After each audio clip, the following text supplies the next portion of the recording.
So ఇప్పుడు ఇక మన professional speaker, professional dancer and professional writer. ఇందాక నుంచి వ్యాఖ్యాత గారు పదానికి ఒక గ్యాప్ ఇస్తున్నారు. ఆయన అందరి నాలుకల మీద అంటారు ఏంటి అలాగా చెప్పండి సార్.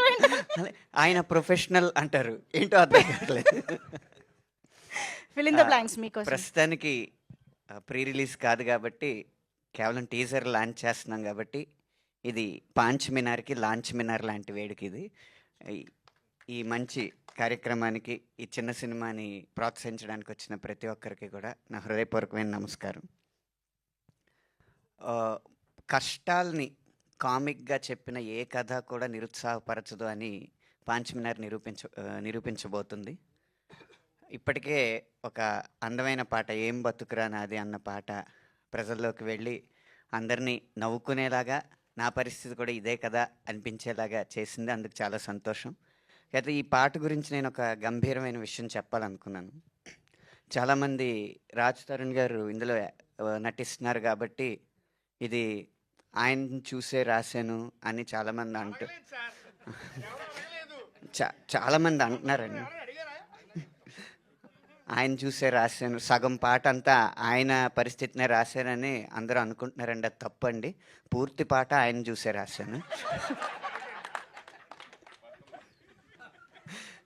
కాబట్టి ఈ పాటలో రాజ్ తరుణ్ గారిలో ఆ పాటని చూసుకుని ఈ సినిమాని ఆదరిస్తారని కోరుకుంటున్నాను.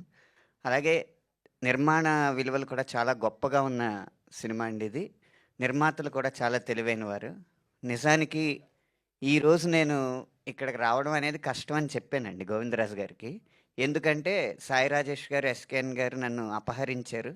అక్కడ వికారాబాద్ దగ్గర ఒక రిసార్ట్లో బంధించి మరీ పాటలు రాయిస్తున్నారండి. రాలేను, 13 దాకా వారిది అంటే, అయితే వారినే తీసుకొచ్చేస్తాను, ఎందుకు రారో చూస్తానని చెప్పి వాళ్ళిద్దరిని తీసుకొచ్చి ఇక్కడ పెట్టారండి. అందుకు నేను రావాల్సి వచ్చింది.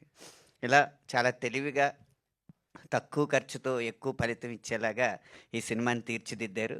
మీరు కడుపుబ్బ నవ్వుతూనే అప్పుడప్పుడు కంట చెమ్మ పెట్టుకుంటారని నేను భావిస్తున్నాను. ఈ సినిమాని ఆదరిస్తారని ఆశిస్తున్నాను. Thank you. అనంత్ శ్రీరామ్ గారు, ఆ పాట రిలీజ్ అయ్యాక మీరు అన్నట్టు ఇదే పరిచయ వేదిక కాబట్టి, లాంచ్ మినార్ కాబట్టి ఒక్కసారి మీ గొంతులోంచి ఆ పాట వింటేనే బాగుంటుందండి. నా బతుకాల లేదు కానండి, పాడతాను. Still yeah. ఏం బతుకురా నాది, ఏం బతుకురా నాది, ఎక్కడికెళదామనుకుంటే నన్నెక్కడ పడేసినాది. ఏం బతుకురా నాది, ఏం బతుకురా నాది, ఎక్కుతూ పోదామనుకుంటే నన్నిక్కడ దిగేసినాది. ఇంట్లో చెప్పాలొక సోది, గర్ల్ ఫ్రెండ్తో ఇంకొక సోది, బయటపడే దారేది, నా ఫేటెట్టా మారేది. ఏం బతుకురా నాది, ఏం బతుకురా నాది, ఎక్కడికెళదామనుకుంటే ఇంకెక్కడ పడేసినాది. మూర్తి గారు కనపట్టలేదండి. ఏం బతుకురా నాది అని బాధపడుతున్న అనంత శ్రీరామ్ అని ఏదో తమ్మునేలు రావాలి కదా. Thank you so much Anant Sriram గారు.